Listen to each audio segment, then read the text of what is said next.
આજે સાધ્વીજી મુક્તિ પ્રજ્ઞા શ્રીજી મહારાજ સાહેબ એમણે કરેલી ઘોર તપ સાધના, આશ્ચર્ય પમાડે એવી સાધના, સત્વને ઉજાગર કરે એવી સાધના, અનેકોને અદ્ભુત અને અનુપમ આલંબન આપે એવી ઘોર સાધના, આપણા આળસ અને પ્રમાદને ખંખેરી નાખે એવી સાધના ની આજે અનુમોદના કરવા આપણે બધા ભેગા થયા છીએ. દુનિયાની અંદર ભગવતી સૂત્રમાં એમ કીધું છે કે આપણા અંતરાત્માની અંદર આત્મસત્તામાં 7 નરકના કર્મો સ્ટોકમાં પડેલા છે. અહીંયાથી આપણે 7 નરકમાં જઈ શકીએ એવો કર્મનો બફર સ્ટોક જ્યારે આપણી આત્મસત્તાની અંદર પડેલો હોય. ખાલી તમને એટલું જ કહું કે અહીંયા તમને સમાચાર મળે કે અહીંયા કોઈક આતંકવાદીએ બોમ્બ છુપાડ્યો છે તો શું થાય? તો ઊભી પૂછડીએ ભાગે. આત્મસત્તાની અંદર આવા હજારો બોમ્બો ભરેલા છે. ક્યારે બ્લાસ્ટ થશે ને આપણે હતા થઈ જશું કહી શકાય એવું નથી. આ બોમ્બોને રિફ્યુઝ કરવાનો એકમાત્ર ઉપાય દશકાલિક સૂત્ર કે છે ભોઈતા નથી અભોઈતા તૌસાવા જોશયિતા. આઈથર આ કર્મોને ભોગવીને રિમૂવ કરો और આ કર્મને તપથી ધોઈ નાખો. તપ નિર્જરા તપથી એને ધોવામાં બહુ સસ્તો રસ્તો છે. આજે આપણે દુનિયામાં જોઈએ છે વધારે ખાનારાના નામો ગિનીશ બુકની અંદર આવતા હોય છે, પણ વધારે તપ કરનારાના નામો ગિનીશ બુકમાં કદાચ ના આવે, જોઈતા પણ નથી. અમારા નામો ગોળ બુકમાં આવે છે. ગિનીશ બુક આજે છે ને કાલે નથી. ગોળ બુકની અંદર અંકિત થયેલું નામ કાયમ માટે અંકિત થઈ જતું હોય છે. હું તમને પૂછું કમલેશભાઈ, તપ શરીરથી થાય છે, મનથી થાય છે કે આત્માની શક્તિથી થાય છે? શેનાથી થાય? શેનાથી થાય? મન ને આત્મા બે ભેગા થાય. હમણાં અમે પરિમલની અંદર હતા. મેં તમને કીધું તું ગઈકાલ પરમ દિવસે પણ તપની સાધના માટે તગડા તનની જરૂર નથી, મજબૂત મનની જરૂર છે અને વિશુદ્ધ આત્મબળની જરૂર છે. 110 કિલો વજન વાળા નૌકારસીને પહોંચી ન કરી શકે અને 35 કિલો વજન વાળા હમણાં અમે પરિમલની અંદર રહીને આયા.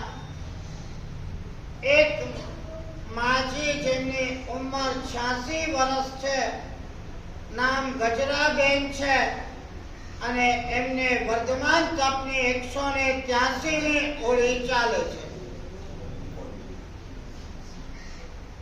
કદાચ 35 કિલો વજન હશે. 1 વાગે આંબેલ કરવાનું, બધાને પીરસીને આંબેલ કરવાનું, મર્યાદિત દ્રવ્યથી આંબેલ કરવાનું. બિલીવ નહીં કરો, અમારી આંખ સામે 182મી ઓળી પૂરી કરી અને બીજા દિવસે સળંગ 183મી લઈ લીધી. ગરમી બહુ છે ભાઈ. 1/14 નો આંબેલ કરી અને વીકનેસ આવી જાય છે ભાઈ. એક વાત સમજી રાખજો, 3 ચીજ એવી છે. નંબર 1 શરીર, નંબર 2 શક્તિઓ અને નંબર 3 સંપત્તિ. આનો જેટલો સદુપયોગ કરો એટલા ગુણાકાર થઈને તમારી પાસે રિટર્ન બેકમાં આયા વગર રહે. કુવાની વિશેષતા એ છે કે જેટલું પાણી કાઢો એટલું નવું આવે. સાંભળો બરાબર, જેટલું કાઢો એટલું જ નવું આવે, પણ શરીરનો જેટલો કષ્ટ કાઢો એના કરતા અનેક ગણી શક્તિ શરીરમાં આવી આવે. સંપત્તિનો જેટલો સદુપયોગ કરો એટલી અનેક ગણી થઈને રિટર્ન બેક થાય અને આપણને મળેલી જે પણ સાધનાની શક્તિઓ છે એનો જેટલો પણ સદુપયોગ થાય તેથી કમલેશભાઈ વીકનેસ આવે કે શક્તિ વધે એમ કહો. તપથી વીકનેસ વધે કે શક્તિ વધે? સમજાતું નથી શું જવાબ?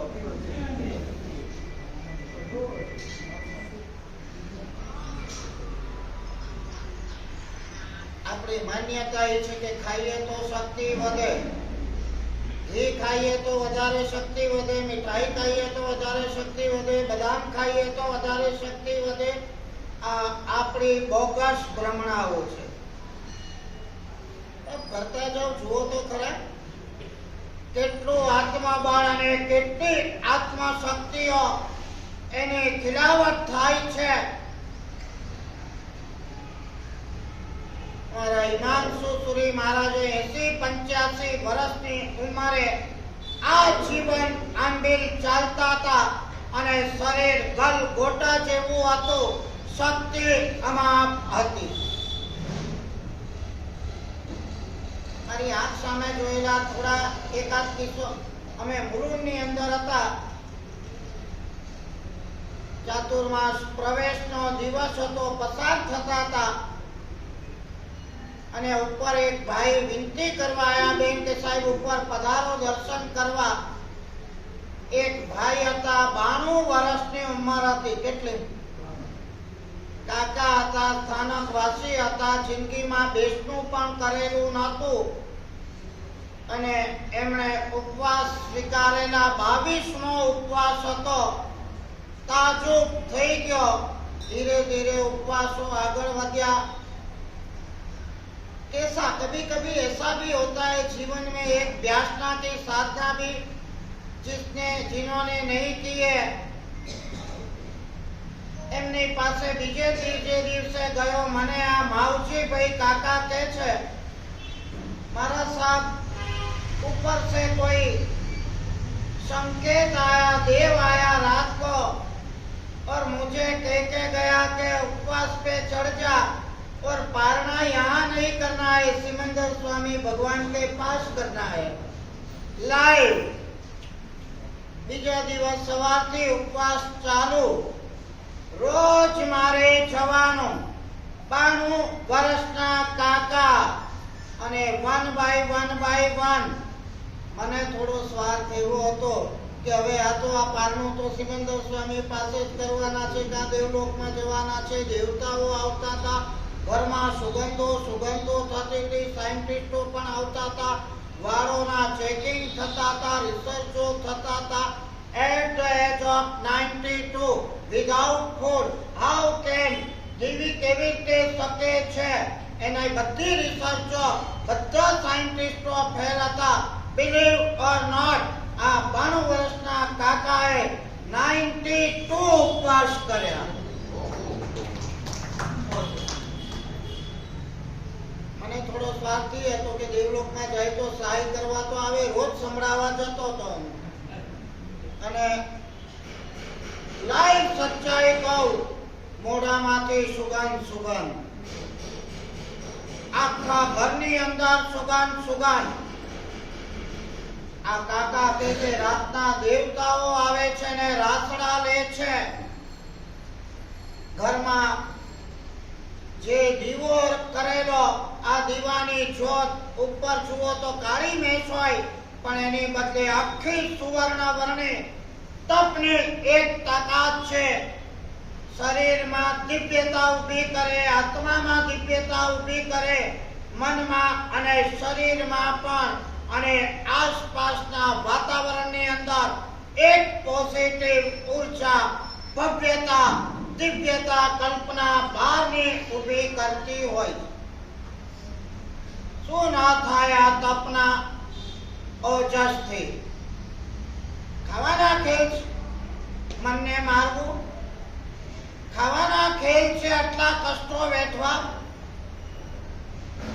સવારના નોકારસીના પચકાણ ના આવે ને પાણીનો એક ગ્લાસ ના મળે ત્યાં સુધી ઊંચા નીચા થઈ જઈએ અને આ 42 ડિગ્રી ગરમીની અંદર ત્રીજા અઠમના ઉપવાસે વિહારો કરતા હોય મજેથી.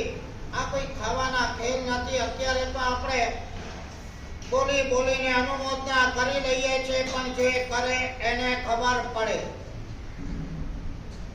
આ શરીરને આપણે દિવ્યતાથી શક્તિથી ભરપૂર કરવું હોય, માલ મળી જા ખાવાથી નહીં થાય.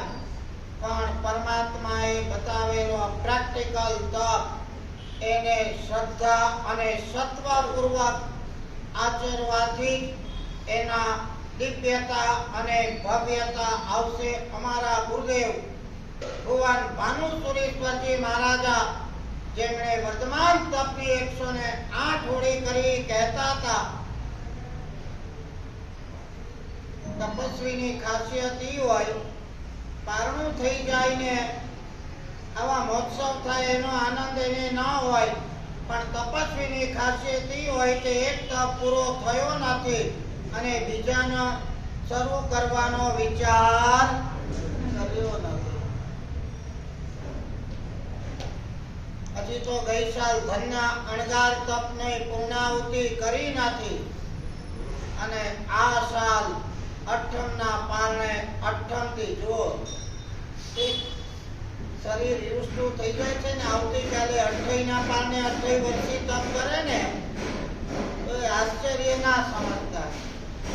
આપણા જેવા રેંગા પેંગા કે કાયરોનો સાધનાની દુનિયામાં કામ નથી.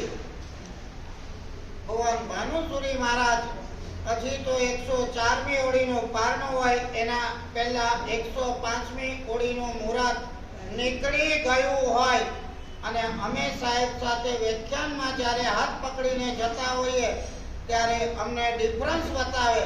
પારણું કર્યું છે ને, પારણું પણ ત્યાગપૂર્વકનું હોય છતાં અમને કે એટલે પારણામાં મજા નથી. વ્યાખ્યાનમાં જોઈએ એવા પદાર્થોની સ્ફુરણા થતી નથી. મનની અંદર સુખ ભાવોના ઉછાળા આ પારણામાં આવતા નથી. આપણે ગુજરાતી કહેવત છે, અંત એવો અંદર ગયું નથી, એવા વિચારોના વિસ્ફોટ થયા નથી. અને આંબિલ કરીએ ત્યારે એવી સ્ફુરણા, એવી સ્ફૂર્તિ, એવા સુખ ભાવો, એવા પદાર્થો ની સ્ફુરણા કે વાત ના પૂછો. આ પ્રભાવ તપનો છે અને તપની વિભાવના જૈન શાસન સિવાય ક્યાંય કરતા ક્યાંય બતાવવામાં આવી નથી. ખૂંખાર કર્મો અંદર પડેલા છે. આઈધર ભોગવીને ખલાસ કરો ઓર તપથી ખલાસ કરો. ડિસાઈડ આપણે કરવાનું છે. આવા સુગ્ન, બુદ્ધિશાળી અને પ્રાજ્ઞ સત્વશાળી પુરુષો તપથી કર્મોનો ખતમો બોલાવે છે. આપણો ભોગવતા ભોગવતા ડૂચો નીકળી જવાનો છે.